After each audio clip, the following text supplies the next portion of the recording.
Okay, here we are, example 2, continued. We're going to go ahead and find out all of our intercepts. If you want to pause it here and try it first, go ahead. So we substitute 0 is equal to negative 3x plus 6. We bring the 6 over, or we subtract both sides by negative, we subtract negative 6, right? Both sides gives you that. You divide both sides by negative 3. X is equal to positive 2. So what have you found? That when x is equal to 2, right? When y is equal to 0, x is equal to 2. When x is equal to 2, y is equal to 0, vice versa. I like to box in my answer, but make sure you write it down as a point like that. Next, y is equal to negative 3x plus 6. Y is equal to negative 3, 0. Show your work just like I do here. Y is equal to 6. So it's 0, 6. You probably noticed already that that constant is my y-intercept. And you are right. That's a safe assumption to make. What do you want to do here? X is equal to 1. You know what? I'm going to go x is equal to 3 just to prove a point that you can pick anything. And so I'll say or x is equal to 1, right? That's up to you. Or x is equal to 2. You choose. It's really not a big deal. All right, so we're going to go y is equal to negative 3 times 3 plus 6. Y is equal to negative 9 plus 6. Y is equal to negative 3. And so that means that when x is equal to 3, y is equal to negative 3. So there you have your 3 points.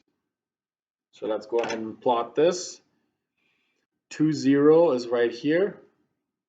0, 6, a bit of a problem here, but not really. We're just going to go 0, 6 is up there. And 3, negative 3 is right here. Okay. Those points should line up. If they don't, you made a mistake. Okay, so use your ruler. Okay, make sure they line up. And go right past it, extend it a little bit. Same here. Okay, and so this is 3, negative 3, 2, 0, 0, 6. We're going to put the equation down here, negative 3x plus 6. What else is missing? Oh, the x and the y axes need to be labeled. And there you have it. All right. Notice that I want you to notice something, right? There is a 6 here at the end, right? Your constant, where do we start? At 0, 6. We have a negative rate of change, a negative slope.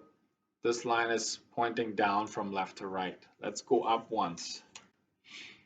We had a negative 4, that's the constant. Where did we start? On here at negative 4. It's a positive coefficient in front of the variable x.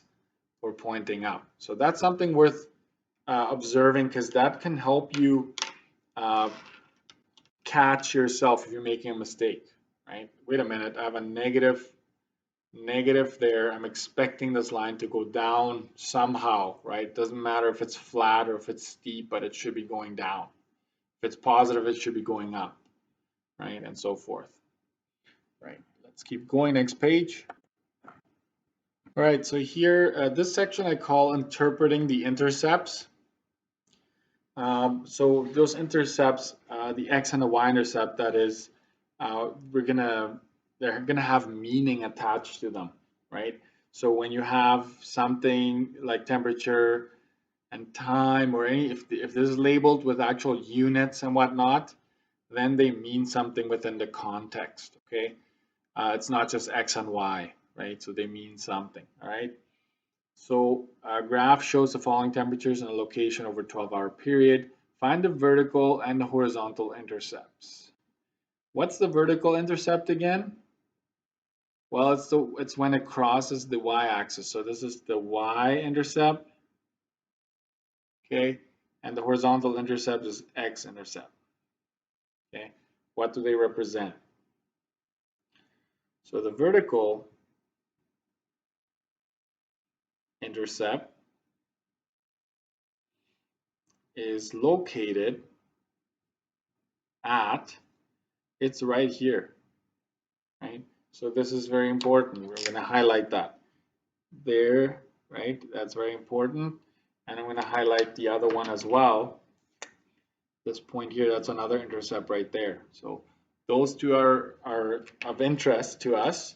So the vertical or the y-intercept is at 0, -6, because if you think about it, every box is worth 2, so that's 0, -6. It's located at 0, -6. And what does that mean in this case, right? The word here is initial. Initially, like when time is equal to 0, what's the temperature at? -6, right? This represents that the starting or initial temperature is -6 degrees Celsius, right? This is at time equals 0, okay? 0 hours, I should say. And that's what that represents. And what we're going to do here is, because we're running out of room, we're going to do the domain and range here. And so the horizontal,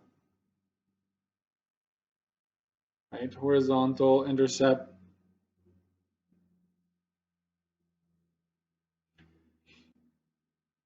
is located at 40, right? 40, that is. What does that represent?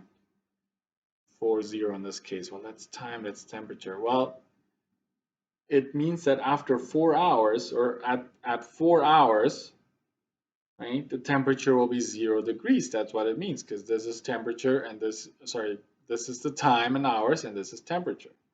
So this represents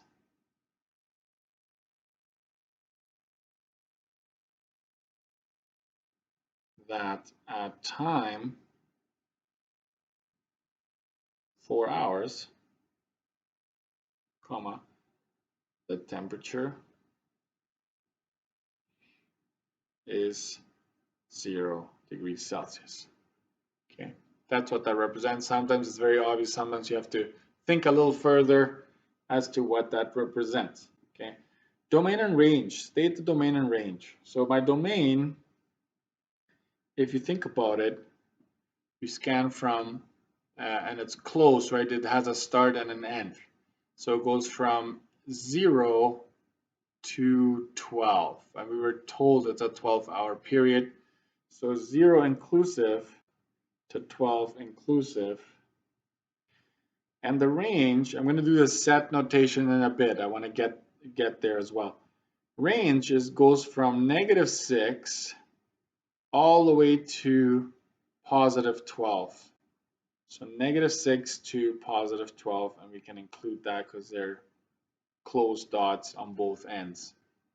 Now, for set notation, right? So this was interval. For set, so if I don't ask you for a specific one, you choose, right? Set is different. I'll show you this. A little different. 0, right? And what letter are you going to be using for X in this case? Do not use X when it's one of these, right?